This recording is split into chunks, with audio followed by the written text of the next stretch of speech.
எபேசியருக்கு எழுதின நிருபம். அந்த எபேசியருக்கு எழுதின நிருபத்துக்கு நேராக நம்முடைய வேத புஸ்தகத்தை திருப்பிக் கொள்வோம். எல்லாரும் திருப்பிக் கொள்வோம். எபேசியருக்கு எழுதின நிருபம், அதிலே எல்லாரும் எடுத்துக்கொள்ளுங்கள். 5ஆம் அதிகாரத்தை எல்லாரும் திருப்பிக் கொள்ளுங்கள். தி புக் ஆஃப் எபேசியன் எல்லாரும் எடுத்துக்கொள்ளுங்கள்.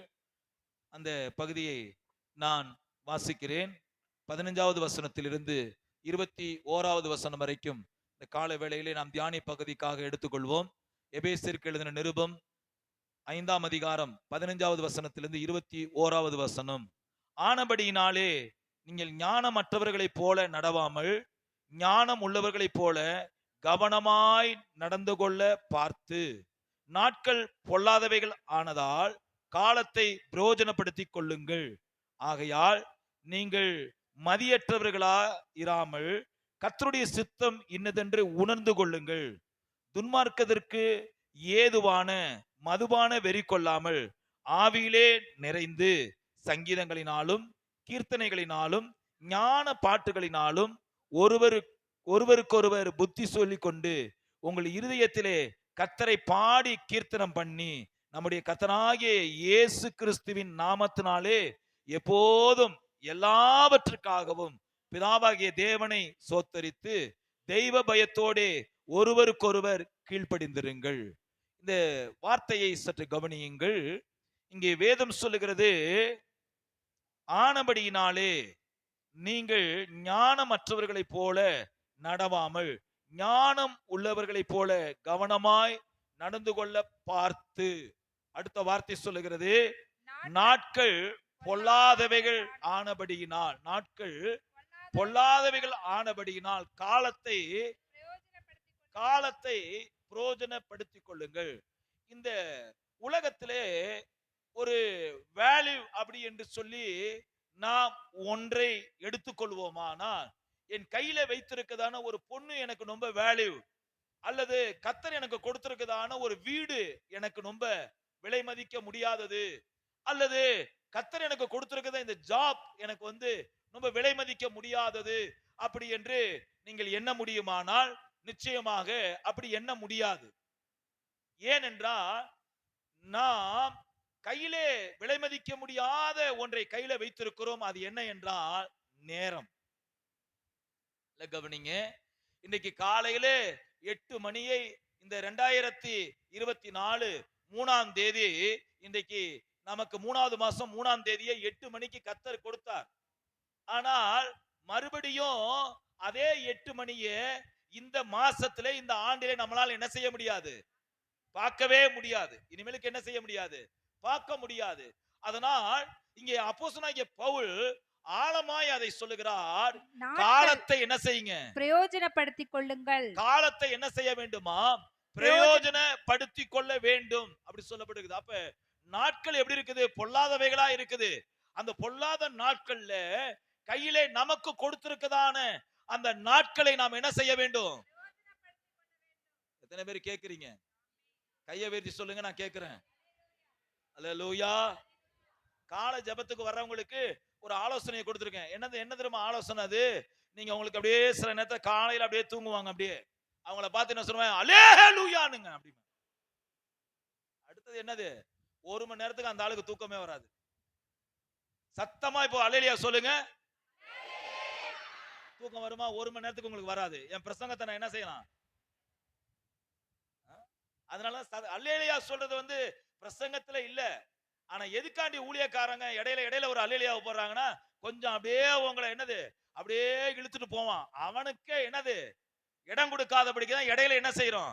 சத்தமா சொல்லுங்க. ஆமா, சத்தமா தான் சொல்லணும். தூக்கம் வர்றா எல்லாம் என்ன செய்யுங்க? அல்லேலூயா. எல்லாத்துக்கும் நல்ல பரவாயில்ல. கர்த்தர் உங்களை என்ன செய்வாரு? ஆசீர்வதிப்பாராக. கையை வைத்து சத்தமா ஆமென். இப்ப செய்திக்கு நேராக கடந்து போவோம். இடையில எல்லாம் இனிமேல் அல்லேலூயா சொல்ல மாட்டோம், பயப்படாதீங்க. இப்ப வசனத்துக்கு நேராக நாம் என்ன செய்வோம்? கடந்து போவோம். இங்க என்ன சொல்லப்பட்டிருக்குதுன்னா, நாட்களை நீங்கள் என்ன செய்யுங்க? பிரயோஜனப்படுத்திக் கொள்ளுங்கள். நாட்களை நீங்கள் என்ன செய்ய வேண்டுமா? பிரயோஜனப்படுத்திக் கொள்ள வேண்டுமாம். காரணம் என்னவென்றால், அந்த நாட்கள் மறுபடியும் வராது. அந்த நாட்கள் என்ன செய்யாது? மறுபடியுமாக வராது. தேவ பிள்ளைகளே, ஒரு காரியத்தை நீங்க கவனிப்பீர்களானால், எபிரேயருக்கு எழுதின நிருபத்திலே 11ஆம் அதிகாரம் 7வது வசனத்தை ஒருவர் வாசிப்பீர்களானால், விசுவாசத்தினாலே நல்ல கவனிங்க, விசுவாசத்தினாலே நோவா நோவா தற்காலத்திலே காணாதவைகளை குறித்து தேவ எச்சரிப்பு பெற்று பயபக்தி உள்ளவனாகி தன் குடும்பத்தை ரட்சிப்பதற்கு பேழையை உண்டு பண்ணினான். நல்ல கவனிங்க, இதனுடைய ஒரிஜினல் மொழியாக்கம் the living பைபிள்ல எப்படி சொல்லப்பட்டிருக்குதுன்னா, இந்த லிவிங் பைபிள்ல ஒருவேளை உங்க கையில இருக்குமானால் அந்த லிவிங் பைபிளை நீங்க எடுத்து பாத்தீங்கன்னா, இந்த 11ஆம் அதிகாரம் 7வது வசனத்திலே இப்ப நம்ம வாசிக்கிற விளக்கத்தின்படி அங்க இருக்காது. தேவ எச்சரிப்பை பெற்ற உடனே நோவா அந்த பேழையை செய்வதற்கு கொஞ்சம் கூட அவன் என்ன செய்யலையா, தாமதமா இல்லையா, கொஞ்சம் கூட அவன் அதை லேட் பண்ணலையா.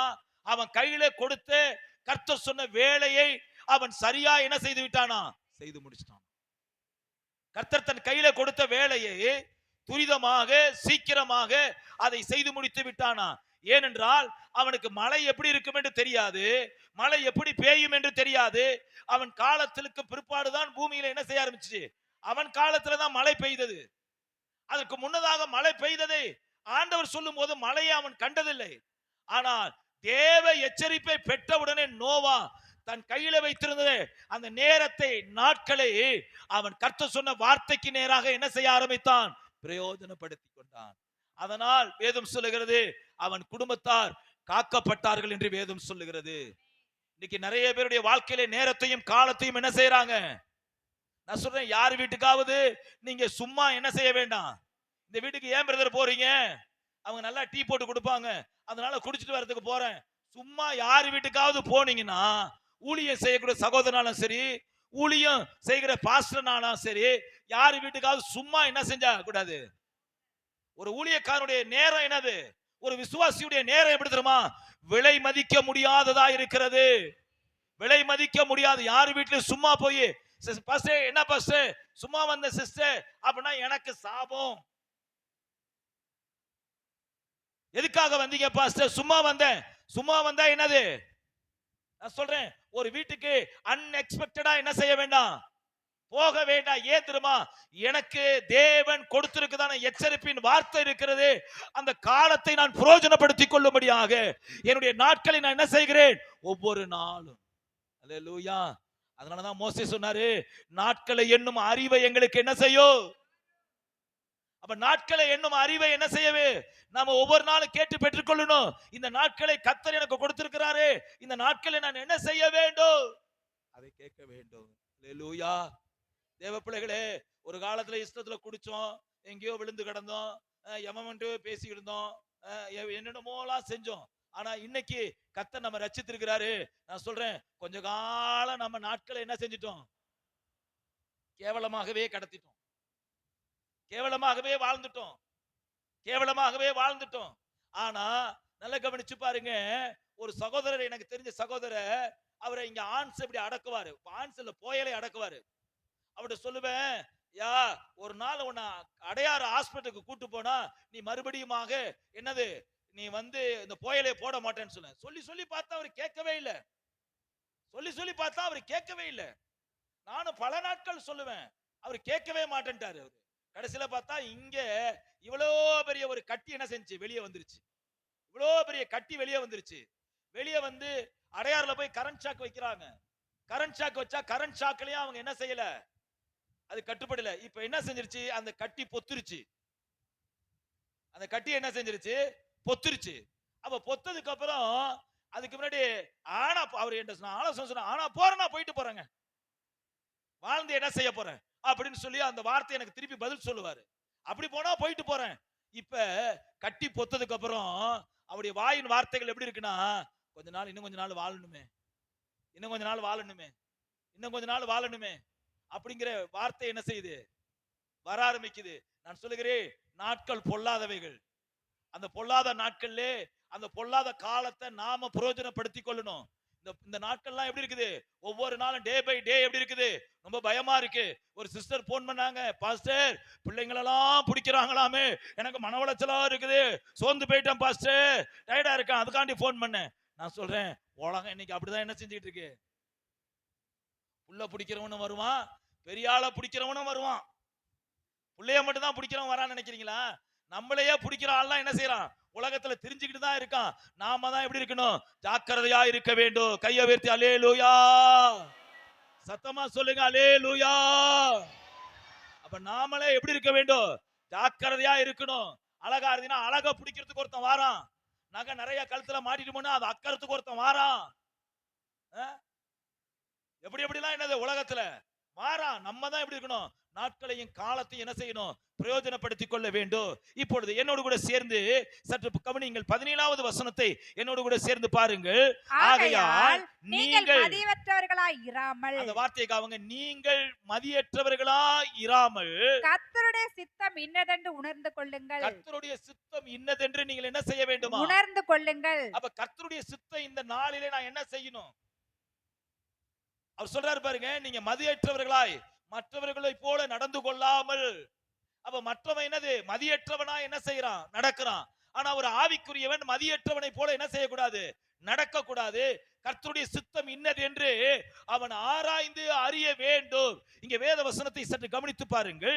அப்போஸ்தலர் நடவடிக்கையின் புஸ்தகம் 10ஆம் அதிகாரம் அதிலே 10வது வசனத்திலிருந்து 19வது வசனம் வரைக்கும் ஒரு காரியத்தை சொல்லுகிறார் பாருங்கள். வாசிங்க. அங்கே அவன் மிகுந்த பசியடைந்து சாப்பிட மனதாயிருந்தான். அதற்கு அவர்கள் ஆயத்தம் பண்ணுகையில் அவன் ஞான திருஷ்டி அடைந்து. இப்ப நமக்கு எல்லாருக்கும் இந்த சம்பவம் தெரியும். நம்ம எல்லாருக்கும் இந்த சம்பவம் என்ன தெரியும்? அப்போஸ்தலனாகிய பேதுரு வந்து அவர் என்ன செய்கிறார்? அவர் ஒரு சொப்பனத்தை காண்கிறார், ஒரு தரிசனத்தை காண்கிறார். அந்த தரிசனத்தை காணும் போது 4 மூலையில கட்டப்பட்டிருக்குதான ஒரு கூடை என்ன செய்யுது? இறங்கி வருது. அதுல பலவிதமான மிருகங்களும் என்ன செய்யுது? அதுல இருக்குது. அப்ப பேதுரு கேட்கிறாரு, இது என்ன என்று கேட்கிறாரு. அப்ப ஆண்டவர் சொல்றாரு, இது அடித்து என்னது? புசி. அச்சப்பட வேணாம், அடித்து என்ன செய்ய? புசி. புசி அப்படி சொல்லிட்டாரு. இதுவரைக்கும் பேதுரு வாழ்க்கையில, இதுவரைக்கும் பேதுருடைய வாழ்க்கையில அவன் யூதர்களுக்கு தான் என்ன செய்துகிட்டு இருக்காரு? ஊழியம் செய்தாரு. நான் யூதருக்கு ஊழியம் செய்யறதுதான் தேவ சித்தம் அப்படி சொல்லி வாழ்ந்துகிட்டு இருந்தாரு. புறஜாதிகளுக்கு என்ன தேவன் என்ன செய்யல? சுவிசேஷம் சொல்ல அழைக்கல அப்படி என்று அவன் தன்னுடைய வாழ்க்கையை நினைச்சுக்கிட்டு இருந்தான். ஆனா அவனுக்கு ஒரு தரிசனத்தை கொடுத்து ஆண்டவர் புறஜாதிகளிடத்துல என்ன செய்யறாரு? கொண்டு போறார். இந்த இந்த சொப்பனத்தை அவன் கண்டு முடிச்சோடு அவன் வாழ்க்கையில என்ன தெரியுமா நினைச்சு? ஒரு அச்சம் அவனுக்கு வந்துச்சு. அவனுக்கு ஒரு அச்சம் வந்துச்சு.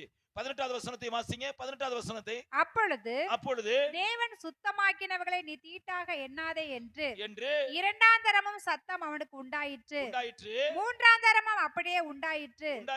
பின்பு அந்த கூடு திரும்ப வானத்துக்கு எடுத்துக்கொள்ளப்பட்டது. அப்பொழுது பேதுரு தான் கண்ட தரிசனத்தை குறித்து தனக்குள்ளே சந்தேகப்படுகையில், தனக்குள்ளே என்ன செய்தானா? சந்தேகப்பட்டு கொண்டிருக்கிறான். இந்த சொப்பனம் இப்படியா, இந்த தரிசனம் இப்படியா இருக்குது அப்படி என்று சொல்லி சந்தேகப்பட்டிருக்கிறானா. அப்போதுதான் வேதம் சொல்லுகிறது, கொர்நேலியு வீட்டிலிருந்து அனுப்பப்பட்ட மனுஷர்கள் வந்து கதவை தட்டுறாங்க. அப்ப கொர்நேலியுனுடைய வீட்டுல வந்து இவன் போய் சுவிசேஷம் சொல்ல வேண்டும், அந்த பட்டணத்திலே போய் சுவிசேஷம் சொல்ல வேண்டும் என்று தேவ சித்தம் இருந்தது. தேவ சித்தம் என்ன செய்தது? இருந்தது. அந்த சித்தத்தை, அந்த நாட்களை பிரயோஜனப்படுத்தி கொண்டு பேதுரு என்ன செய்கிறாரு? அங்கே போகிறார். அவர் யோப்பா பட்டணத்துக்கு என்ன செய்கிறாரு? போகிறார்.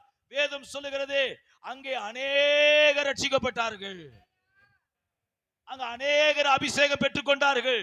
அந்த அதிகாரத்திலே 10ஆம் அதிகாரத்தை நீங்கள் எடுத்துக்கொள்வீர்களானால், அப்போஸ்தலர் நடவடிக்கை புஸ்தகத்திலே 10ஆம் அதிகாரத்தை நீங்கள் எடுத்துக்கொள்வீர்களானால், வேத வசனத்தை சற்று கவனித்து பாருங்கள். வேத வசனத்தை வாசிங்க. 43 வாசிங்க. அவரை விசுவாசிக்கிறவன் எவனோ அவன் அவருடைய நாமத்தினாலே பாவ மன்னிப்பை பெறுவான் என்று தீர்க்கதரிசிகள் எல்லாரும் அவரை குறித்து சாட்சி கொடுக்கிறார்கள் என்றான். இந்த வார்த்தையை பேசிக் கொண்டிருக்கையிலே வசனத்தை கேட்டவர்கள் யாவர் மேலும், வசனத்தை கேட்ட யாவர் மேலும் பரிசுத்த ஆவியானவர் இறங்கினார். பரிசுத்த ஆவியானவர் என்ன செய்தாரா? இறங்கினார். நான் சொல்லுகிறேன், என்ன நான் விடாப்புடியா இல்ல, நான் யூதருக்கு தான் நான் ஊழியம் செய்வேன் அப்படி சொல்லி விடாப்புடியா யாரு உட்கார்ந்திருந்தா? பேதுரு உட்கார்ந்திருந்தா தேவ சித்தம் என்ன செஞ்சிருக்காது? நிறைவேறி இருக்காது. ஆனால் பேதுரு ஆண்டவர் கொடுத்த அந்த தரிசனத்துக்கு நேராக நாட்களை பிரயோஜனப்படுத்தி ஓட ஆரம்பித்தார். வேதம் சொல்லுகிறது, சத்திய வசனத்தை கேட்ட யாவர் மேலேயோ பரிசுத்த ஆவியானவர் வந்து இறங்கினார் என்று சொல்லப்பட்டிருக்கிறது. அல்லேலூயா. நாட்களை என்ன செய்ய வேண்டும்?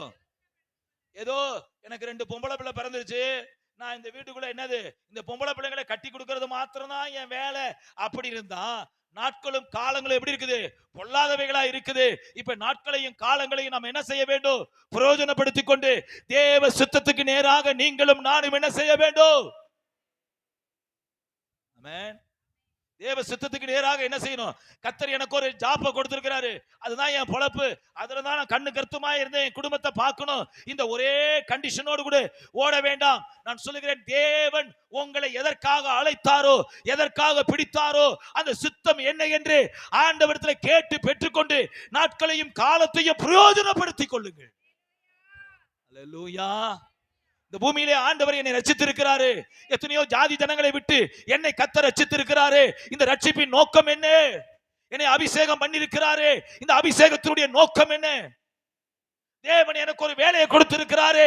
இந்த வேலையை கொடுத்த நோக்கம் என்ன? தேவ சித்தத்துக்கு நேராக. அந்த 17வது வசனம் அழகாய் சொல்லுகிறது. எபேசியர் 5:17 சொல்லுகிறது. என்ன சொல்லுகிறது என்றால், அங்கே தேவ சித்தம் இன்னதென்று. என்னமா? ஆகையால் நீங்கள் மதியற்றவர்களா இராமல். எனக்கு நான் மதியற்றவனை போல ரட்சிக்கப்பட்டவன் இருக்க கூடாது. ரட்சிக்கப்பட்டு அபிஷேகம் பெற்ற ஒரு விசுவாசி மதியற்றவனை போல வாழக்கூடாது. மதியற்றவனை போல வாழக்கூடாது. ஏன் உன் வாழ்க்கையில இன்னும் ஞானம் வரல? ஆவிக்குரிய ஞானம் வரல. ஆவிக்குரிய ஞானம் வர வேண்டும். அது என்ன தெரியுமா? தேவ சித்தத்தை செய்யக்கூடியதான, தேவ சித்தத்தை செய்யக்கூடியதான ஒரு ஞானத்தை இந்த கால வேளையிலே உங்கள் இருதயத்திலே கர்த்தர் வைக்கும்படியாக விரும்புகிறேன். தேவ பிள்ளைகளே, அப்படியே வெறுமையான ஒரு வாழ்க்கை, தேவ சித்தம் இல்லாத ஒரு வாழ்க்கை, தேவன் விரும்பாத ஒரு வாழ்க்கை, தேவன் விரும்பின வாழ்க்கையை செய்ய முடியாத முடங்கி போன ஒரு வாழ்க்கை கர்த்தர் இந்த கால வேளையிலே உங்களை எழுப்பிவிட நினைக்கிறார். தேவ பிள்ளைகளே, தேவ பிள்ளைகளே, தேவ சித்தத்துக்கு நேராய் நீங்களும் நானும் ஓட வேண்டும். ஹல்லேலூயா. ஒரு பிசாசை துரத்துறதுக்காண்டி வந்தேன். அது பிசாசு துரத்துறதுக்காண்டி வரல. திடீர்னு எங்க வீட்டுக்குள்ளார அந்த சகோதரி வந்தாங்க. என்னைய பார்த்தோன்னா ஆட ஆரம்பிக்கிறாங்க. ஆட ஆரம்பிச்சோன்னே நான் உடனே கொஞ்சம் டயர்டா வெளியே ஊழியத்துக்கு போயிட்டு சேர்ல உட்காந்துட்டு அந்த சகோதரி ஆடுறதை வேடிக்கை பார்த்துக்கிட்டே இருந்தேன். அப்ப அந்த சகோதரி திடீர்னு ரொம்ப ஆட ஆரம்பிச்சாங்க. ஏய், யார் நீ அப்படின்னு. உடனே அது முட்டி போட்டு இப்படி கையை வச்சுச்சு. என்ன தெரியாது உனக்கு அப்படின்னுச்சு. கையை என்னது?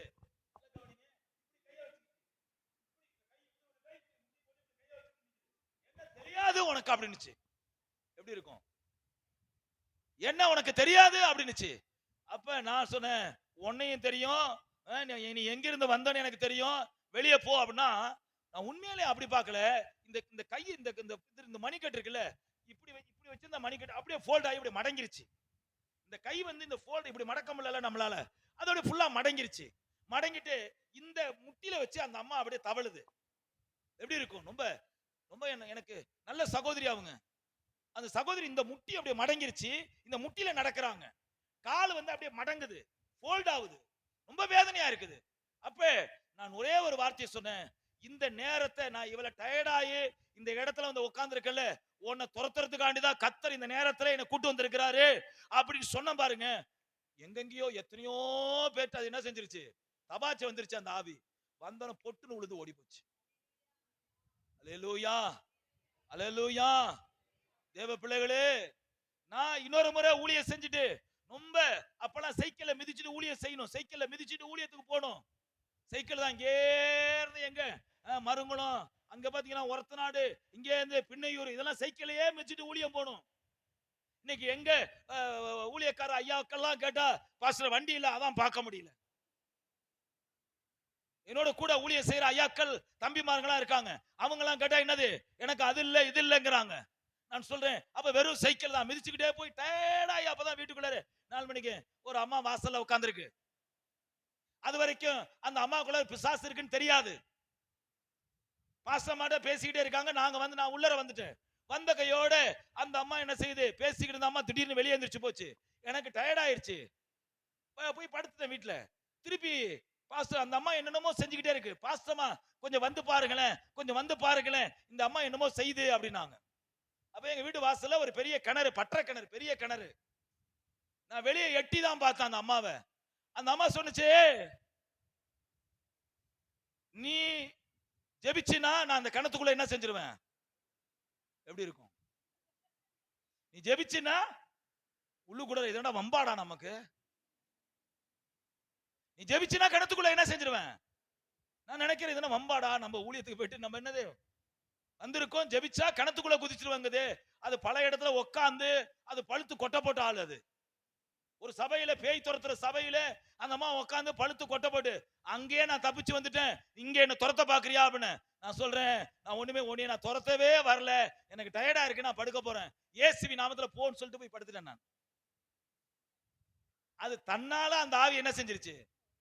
தேவ பிள்ளைகளே, காலத்தையும் நாட்களையும் நம்ம என்ன செய்யணும்? கையில கொடுத்திருக்கிறாரு. இந்த வேல்யூபிள் டைம், அந்த டைம் நம்ம என்ன செய்யணும்? உதாசீனப்படுத்த கூடாது. எனக்கு நல்ல கவனிங்க. இங்க இருந்து தேவகுமார் வீட்டுக்கு நான் போறேன்னா எனக்கு ஒரு நல்ல டீயை வாங்கி கொடுப்பாரு. வாங்கி கொடுப்பீங்களா பிரதர்? எங்க பாஸ்டர் வந்துட்டாரு, என்னது எனக்கு டீ குடிக்கிறதா, எனக்கு டீ குடிக்கிறதா எனக்கு என் நேரம் கிடையாது. இங்க இருந்து நான் என்ன செய்றேன், உளூர்ல போய் நம்ம டேவிட் பிரதரை பார்க்க போறேன். அவர் என்ன செய்றாரு, அவர் ஒரு எனக்கு நல்ல டிஃபனை கொடுப்பாரு. நான் சொல்றேன், அதுதான் என் வேலையா? இல்ல, நான் சொல்லுகிறேன், எனக்கு கர்த்தருடைய சித்தத்தை செய்யக்கூடிய நாட்களை, ஜீவனை கர்த்தர் கொடுத்திருக்கிறார். எத்தனை பேர் நம்புறீங்க அத? அல்லேலூயா. காலத்தை கழிச்சிராதீங்க, காலத்தை கழிச்சிராதீங்க. திருப்பி அந்த நாட்கள் என்ன செய்யாது, வராது. கர்த்தர் செய்ய சொன்ன இந்த வேலையை இன்றைக்கே என்ன செய்ய வேண்டும்? செய்ய வேண்டும். அல்லேலூயா. அதுக்கப்புறம் அது என்னதான் தலைகளே இருந்தாலும் என்னது, நான் சொல்றேன், காலத்தை கழிச்ச நம்மலாம் என்னது, இப்ப வெள்ளை முடியலாம், கருப்பு முடியலாம் என்னாச்சு, வெள்ளையாயிருச்சு. என்னதான் நம்ம போட்டு டைய போட்டு அதை போட்டு இதை போட்டு கொண்டாந்து முன்னாடி நிப்பாட்டினாலும் அது மறுபடியும் பல நிலைமைக்கு என்ன செஞ்சிருது. நான் சொல்றேன், கருப்பு முடியா இருக்கும் போதே கர்த்தருக்கு சரியா ஊழியம் செஞ்சிருந்தா வெள்ளை முடியை பத்தி கவலையே பட வேண்டாம் நினைக்கிறேன். கருப்பு முடியா இருக்கும் போதே கர்த்தருடைய சித்தத்தை செஞ்சிருந்தா வெள்ளை முடியா இருக்கும் போது கவலையே என்ன செய்ய வேண்டாம்.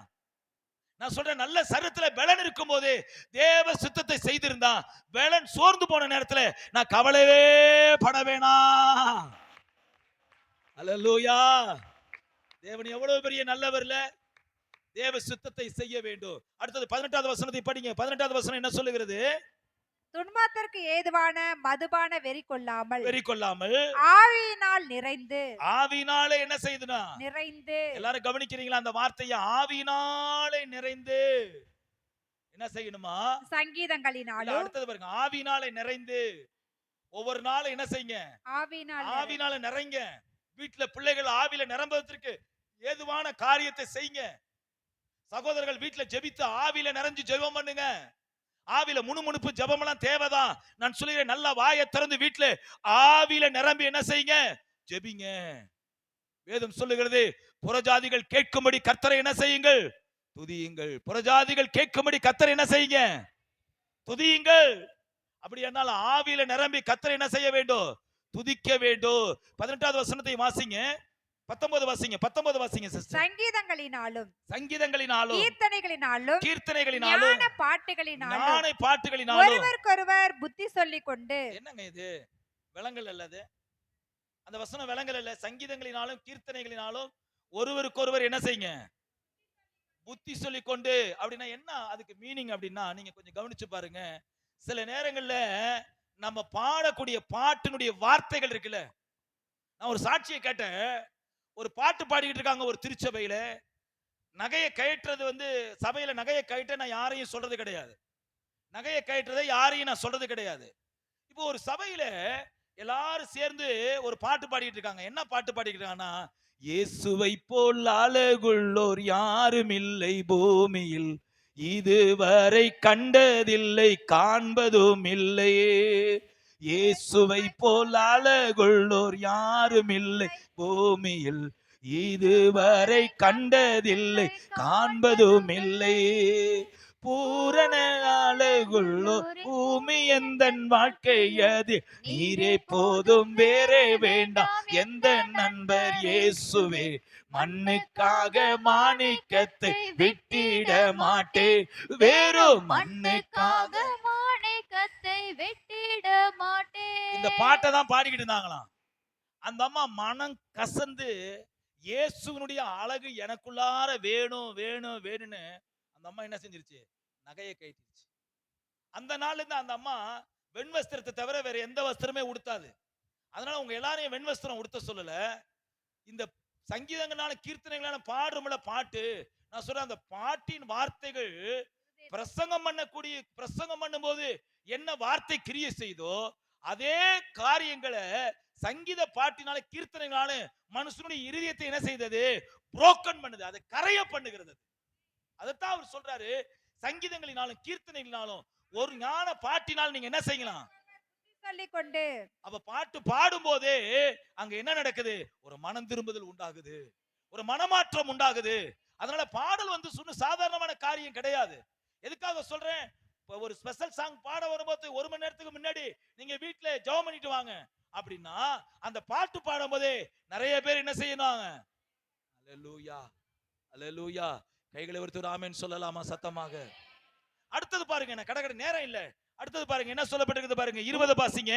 நம்முடைய கர்த்தராகிய இயேசு கிறிஸ்துவின் நாமத்தினாலே எப்பொழுதும் எல்லாவற்றுக்காகவும் பிதாவாகிய தேவனை ஸ்தோத்திரித்து. நல்ல கவனிங்க, இந்த வார்த்தை என்ன சொல்லுது? நம்முடைய கர்த்தராகிய இயேசு கிறிஸ்துவின் நாமத்தினாலே நல்ல கவனிங்க, நிறுத்துங்க. எப்போதும். அடுத்தது என்ன சொல்லுது? எல்லாவற்றுக்காகவும். எப்போதும். நான் சொல்லுகிறேன், சோத்திரம் பண்றது எப்போதும் என்ன செய்யணும்? எப்போதும் என்ன செய்ய வேண்டும்? நாம சோத்திரம் பண்ணணும். அடுத்து சொல்லுது எல்லாவற்றுக்காகவும்.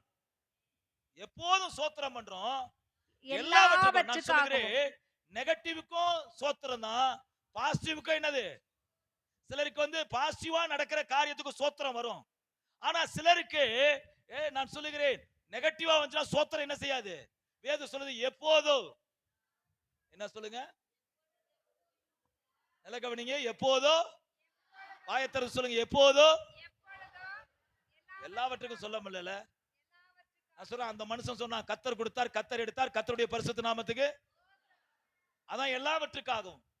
கத்தர் கொடுத்தார், கர்த்தர் எடுத்தார், கர்த்தருடைய பரிசுத்த நாமத்துக்கு. சொல்லுங்க, எல்லாவற்றுக்காகவும்.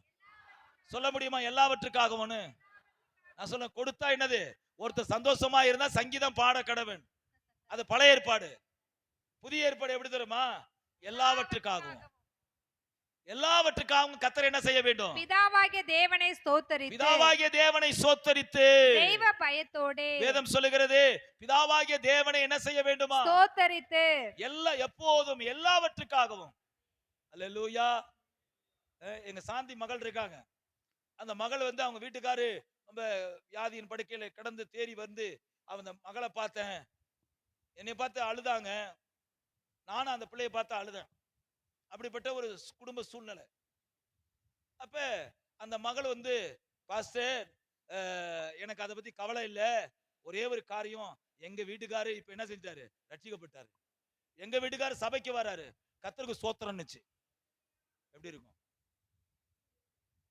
போன வாரத்துல எல்லாரும், போன மாசத்துல எல்லாரும் தசமபாகத்தையும் கையில கொடுங்க, வருஷத்துல ஒரு தடவை அப்படி கையில கொடுங்க அப்படின்னு சொன்னேன் நானு. அப்ப அந்த சகோதரியுடைய கணவனார் அருமையான காட்சன், அவர் வந்து தசமபாகத்தை கொடுத்தாரு. தசமபாகத்தை கொடுத்தாரு. நான் யோசிச்சேன், நல்லா இருக்கும் போது இந்த மனுஷன் என்ன செய்யல? சாரி, கொஞ்சம் கவனிங்க, நான் விளக்கறதுக்காண்டி இதை சொல்றேன். நல்லா இருக்கும் போது ஒரு நாள் கூட என்ன செய்யல? தசமபாகம் கொடுக்கல. இப்ப வாழ்க்கையில உபத்திரத்தின் பள்ளத்தாக்குல இருக்கிறாரு. இப்ப தசமபாகத்தை கொடுத்தாரு. நான் அந்த தசமபாகத்தை வீட்டுக்குள்ள எடுத்துட்டு போய் அந்த கவரை பர்டிகுலரா பிரிச்சு அதுல எவ்வளவுதான் இருக்கு நான் சொல்றேன். கவர் வீங்கின கவர் இருக்கு, வீங்காத கவர் தான் வருது. அந்த வீங்காத கவரை அப்படியே திறந்து பார்த்து உண்மையாலே கண்ணீர் விட்டு அழுதேன். நான் உண்மையாலே கண்ணீர் விட்டு அழுதேன். ஏன் தெரியுமா? இந்த மனுஷனுக்கு இந்த சூழ்நிலையிலே கர்த்தரை மகிமைப்படுத்தினால இந்த சூழ்நிலையை அவருக்கு வருமானத்தை கர்த்தர் கொடுத்திருக்கிறாரு. அதுக்காக கோடி ஸ்தோத்திரம். எப்போதோ எல்லாவற்றுக்காகவும் பிதாவாகிய தேவனை ஸ்தோத்திரித்து. அப்படியானால் நாம எல்லாவற்றுக்காகவும் கர்த்தரை என்ன செய்ய வேண்டும்? ஸ்தோத்திரிக்க வேண்டும். ஹல்லேலூயா. கர்த்தர் நல்லவராய் இருக்கிறார். அவர் அப்போஸ்தலனாகிய பவுல் சொல்லுகிறார், ரோமர் 6ஆம் அதிகாரம் 17வது வசனத்திலே இப்படி சொல்லுகிறார் அவருங்க. ரோமர் 6:17 வாசிங்க. முன்னே நீங்கள் பாவத்திற்கு அடிமைகளாய் இருந்தோம் இப்பொழுது உங்களுக்கு ஒப்புவிக்கப்பட்ட உபதேச சட்டத்திற்கு நீங்கள் மனப்பூர்வமாய் கீழ்ப்படிந்ததினாலே தேவனுக்கு ஸ்தோத்திரம். ஆமென். ஸ்தோத்திரம் எதுக்கெல்லாம் பண்றோம்?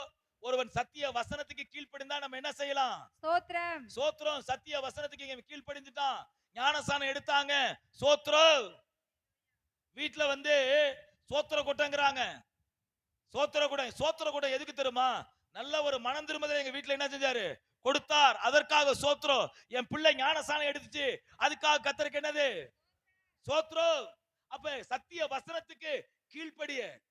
அப்ப பவுல் சொல்றாரு, ஒரு சத்திய வசனத்துக்கு கீழ்ப்படிந்தா அப்போஸ்தலனாகிய பவுல் சொல்றாரு, மனம் திரும்பினால கர்த்தருக்கு என்ன செய்யறாரு? ஸ்தோத்திரம். இன்னும் நிறைய பேர் ஞானசானம் எடுக்காம மனம் திரும்பாம உட்கார்ந்து இருக்கீங்க. உங்களுக்குன்னு ஒரு சுய மமதையில உட்கார்ந்து இருக்கீங்க. சுய மமதையை விட்டு இறங்குங்க. கர்த்தருடைய சத்திய வசனத்துக்கு கீழ்ப்படிங்க. அந்த வசனம் என்ன தெரியுமா செய்யுது? உங்களை உயர்த்தி காண்பிக்குது. அல்லேலூயா. தேவ பிள்ளைகளே, சத்திய வசனத்துக்கு என்ன செய்ய வேண்டும்?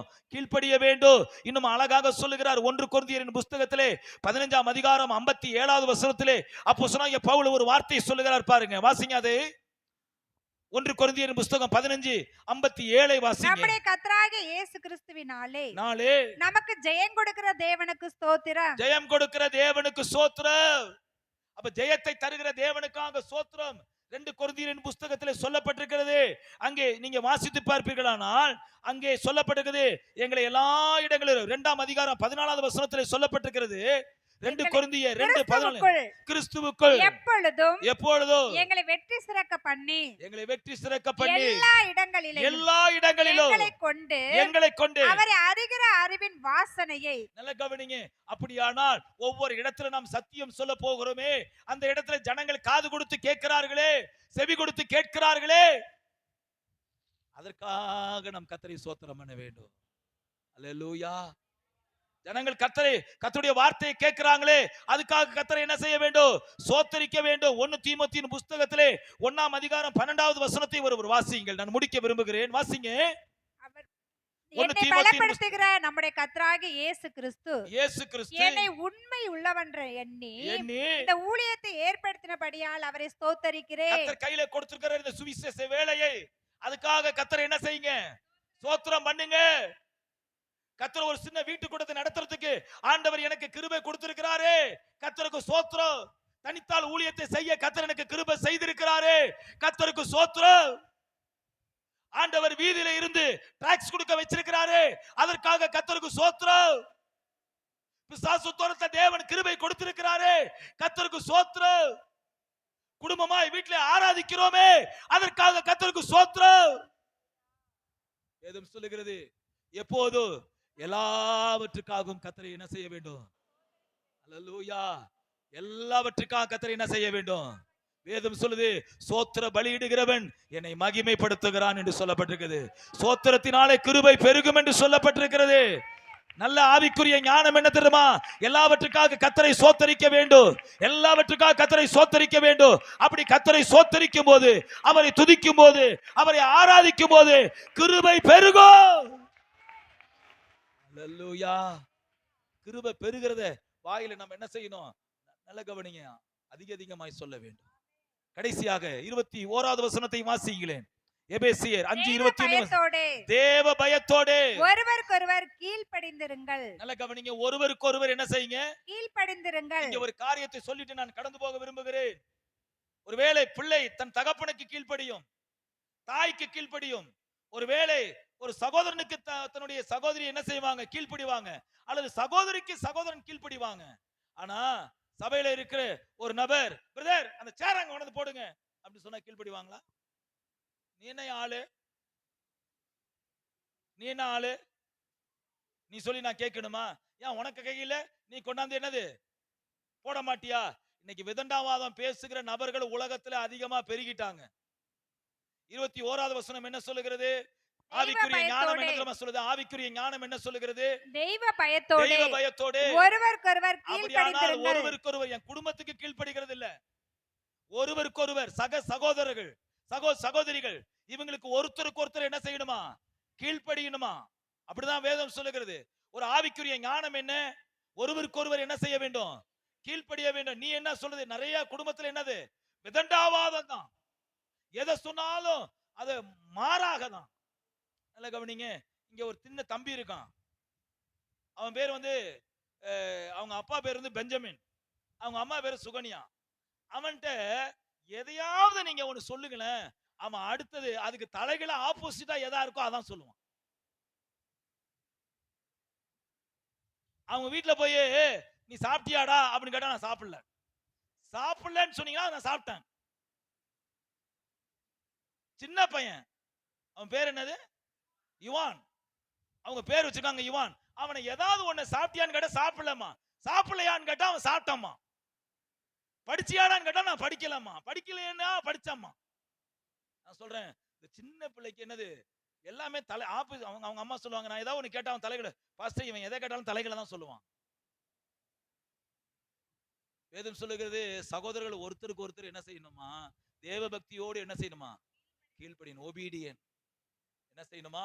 கீழ்ப்படியணுமா. அப்படி கீழ்ப்படியும் போது நான் சொல்கிறேன், தேவ கிருபை நம்மை தாங்குகிறது. எல்லா பலிகளை பார்க்கிலும் கீழ்ப்படிதலே எப்படி இருக்குதான்? உத்தமம். அல்லேலூயா. ஒபீடியன் பெட்டர் தென் சாக்ரிஃபைஸ்.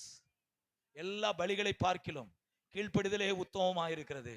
தேவ பிள்ளைகளே, காலங்களும் நாட்களும் பொல்லாதவைகளா இருக்கிறபடியினாலே தேவ சித்தத்துக்கு நேராக இந்த காலத்தையும் இந்த நாட்களையும் நீங்களும் நானும் பிரயோஜனப்படுத்தி கொண்டு ஓடுவோம். எல்லாரும் இருக்கிற இடத்துல எழுந்து நின்று ஹல்லேலூயா, ஹல்லேலூயா, ஹல்லேலூயா, ஹல்லேலூயா, ஹல்லேலூயா, ஹல்லேலூயா.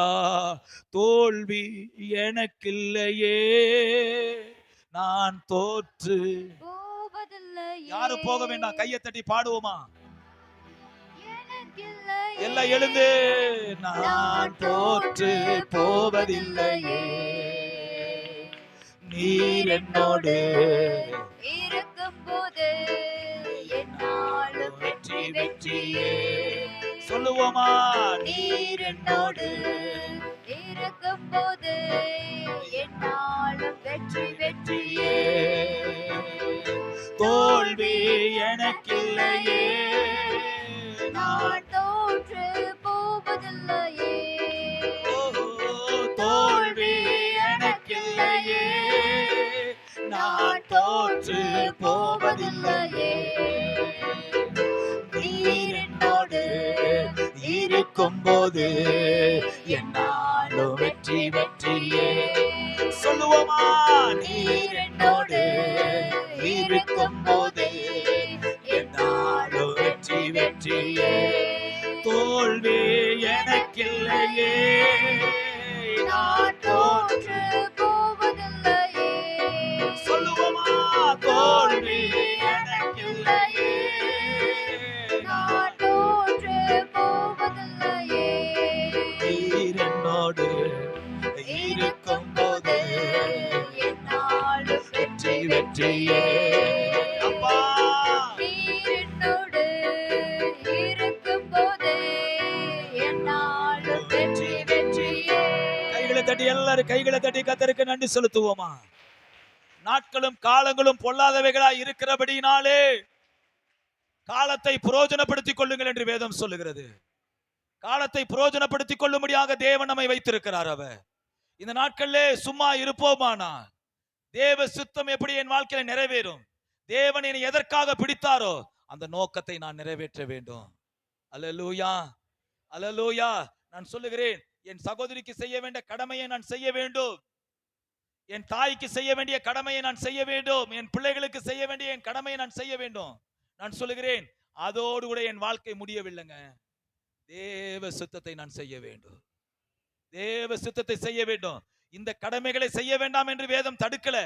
ஆனால் தேவன் என்னை ரட்சித்திருக்கிறாரே, என் தலையில அபிஷேகத்தை கொடுத்திருக்கிறாரே, அந்த சித்தம் நிறைவேற வேண்டும். அதுக்காக எல்லாரும் கைகளை உயர்த்தி ஒப்பு கொடுக்கிறேன் ஆண்டவரே, என்னை ஒப்பு கொடுக்கிறேன் ஆண்டவரே. ஆண்டவரே, வேதம் சொல்லுகிறது கீழ்ப்படிந்து என்று சொல்லப்பட்டிருக்கிறது. இந்த காலை வேளையிலே கீழ்ப்படுகிறேன் ஆண்டவரே. கர்த்தர் கிருபை செய்யுங்கப்பா, ஆசீர்வதித்து வழிநடத்துங்க ஆண்டவரே. தொடர்ந்து ஆண்டவரே எங்களை இந்த சித்தத்துக்கு நேராய் ஓட ஆண்டவரே கர்த்தர் கிருபை செய்யுங்கப்பா. நாட்களையும் காலங்களையும் பிரயோஜனப்படுத்தி கொண்டு ஓட கர்த்தர் எங்களுக்கு கிருபை செய்யுங்கப்பா. வந்து எல்லாரையும் கர்த்தர் ஆசீர்வதிங்க, ரத்த கோட்டைக்குள்ளாய் மறைத்துக் கொள்ளுங்க. இயேசு மூலப்பிதா.